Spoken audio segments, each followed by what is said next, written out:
President Trump is reacting cautiously to reports that North Korea is rebuilding a missile launch site. He was asked about it today, about commercial satellite images that show new construction that the North has said it partially dismantled last year.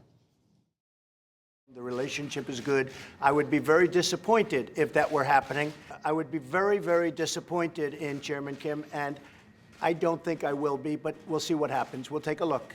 It'll ultimately get solved. The president's second summit with North Korea's leader, Kim Jong-un, collapsed last week. It's not clear if the missile site work began before or after that happened. Democrats in the U.S. House have delayed a resolution that indirectly rebukes Minnesota Representative Ilhan Omar.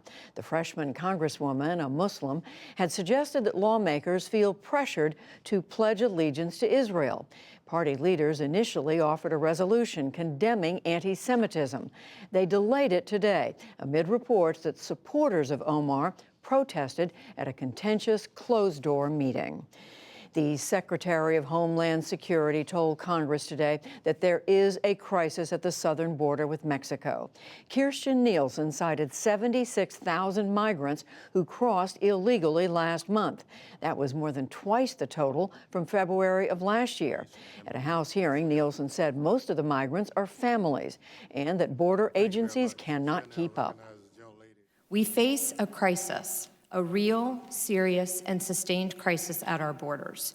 Our capacity is already severely restrained, but these increases will overwhelm the system entirely. This is not a manufactured crisis. This is truly an emergency.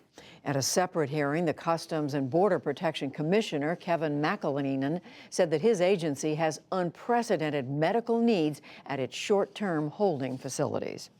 Officials in Alabama now say all those missing in Sunday's deadly tornado have been accounted for and that the death toll remains at 23. Today, volunteers in the hard-hit Beauregard community turned a church into a donation center. They set up piles of clothing, food, and diapers for victims.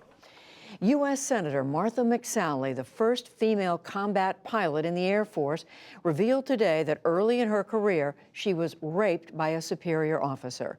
The Arizona Republican made the disclosure during a hearing on sexual assaults in the military.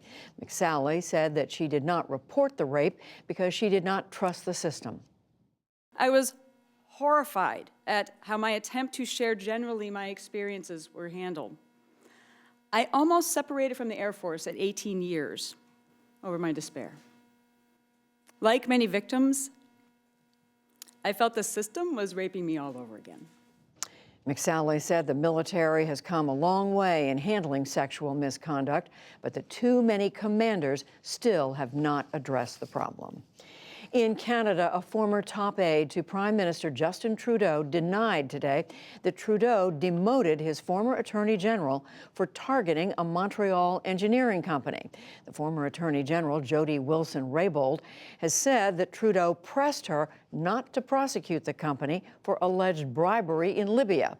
The former Trudeau aide, Gerald Butts, told a parliamentary committee that nothing inappropriate was done.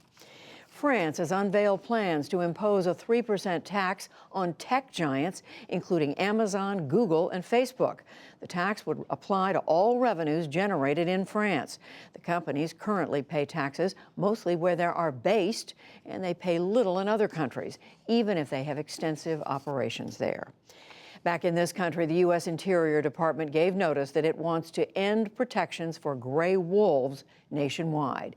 The animals were granted endangered species status in 1975, when only 1,000 were left.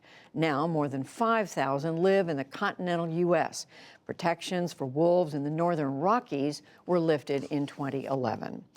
And the overall U.S. trade deficit hit a 10-year high last year at $621 billion. The Commerce Department reports that it was driven largely by a record trade gap with China. The negative numbers helped to push Wall Street lower today.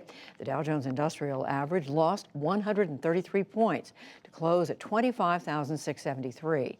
The Nasdaq fell 70 points, and the S&P 500 slipped 18. Still to come on the NewsHour, I sit down with Alaska Senator Lisa Murkowski. a new bill protecting millions of acres of public land. Saudi Arabian students in the U.S. face constant surveillance from their home country.